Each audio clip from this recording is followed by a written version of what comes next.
बच्चन बांडे की मौज के 1 मिलियन व्यूज की डिमांड पूरी। अक्षय कुमार ने गायब हुए मौज क्रिएटर्स को किया रिलीज।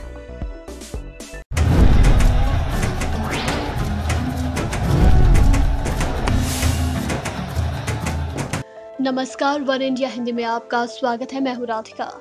आज छोटी होली मनाई जाएगी। छोटी होली के दिन होलिका दहन किया जाता है। होली का त्योहार होलिका दहन के साथ ही शुरू होता है। होलिका दहन के बिना होली का त्योहार नहीं मनाया जा सकता। फागुन पूर्णिमा तिथि पर रात्रि के शुभ समय में होलिका की अग्नि प्रज्वलित करते हैं। इस साल होलिका पूजन और दहन का शुभ मुहूर्त 17 मार्च 2022 की रात 9:06 से 10:16 तक है। यानी होलिका दहन के लिए वक्त केवल 1 घंटे 10 मिनट का है। इस दौरान भद्रा की पूंछ रहेगी, जिससे हानि की आशंका नहीं रहती है। वहीं भद्रा के कारण होलिका दहन के शुभ मुहूर्त को लेकर असमंजस की स्थिति भी बनी हुई है। ज्योतिषाचार्यों के मुताबिक फागुन पूर्णिमा तिथि 17 मार्च को दोपहर 1:29 से प्रारंभ होगी और 18 मार्च को दोपहर 12:47 तक समाप्त होगी। भद्रा प्रारंभ होगा 17 मार्च को दोपहर 1:02 से और 17 मार्च को देर रात 12:57 पर इसका समापन होगा। ऐसे में होलिका दहन का शुभ मुहूर्त 17 मार्च को रात 12:57 के बाद से ही कहा जा रहा है। होलिका दहन के दिन गज केसरी योग बन रहा है।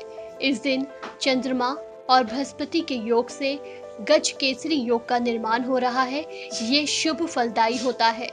होलिका दहन बुराई पर अच्छाई की जीत के पर्व के रूप में मनाया जाता है। होलिका दहन से आसपास की नकारात्मक शक्तियों का नाश होता है। घर की नकारात्मकता दूर करने और परिवार के लोगों पर से बलाओं को समाप्त करने के लिए सबसे पहले विधि विधान के साथ होलिका की पूजा की जाती है। होलिका दहन की पूजा के लिए एक नारियल लें। इसे अपने और परिवार के लोगों पर 7 बार वार लें। होलिका दहन की अग्नि में इस नारियल को डाल दें और 7 बार होलिका की परिक्रमा करके फिर जल चढ़ाएं और मिठाई का भोग लगाएं। होलिका दहन की पूजा का विशेष पौराणिक महत्व है। मान्यता है कि दहन से पहले होलिका की पूजा बहुत शुभ फलदायी होती है। इससे आपके ग्रह दोष दूर होते हैं। घर की सुख समृद्धि के लिए होली की पवित्र भस्म को घर में रखें।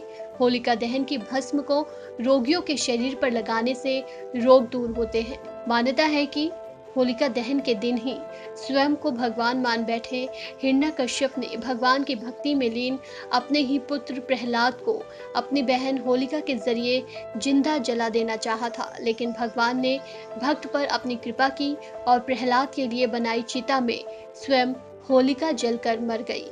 इसलिए इस दिन होलिका दहन की परंपरा है। मालूम हो कि ज्योतिषीय दृष्टि से होलिका दहन की रात्रि को सबसे सिद्ध रात्रि माना जाता है। इस रात्रि में ग्रह नक्षत्रों की स्थिति कुछ ऐसी रहती है कि इस रात्रि में किए गए उपाय अनेक संकटों का नाश कर देते हैं, लेकिन ये सारे उपाय ज्योतिष आचार्यों के मार्गदर्शन में करने चाहिए। इस खबर में फिलहाल इतना ही। तमाम अपडेट्स के लिए बने रहिए वन इंडिया के साथ।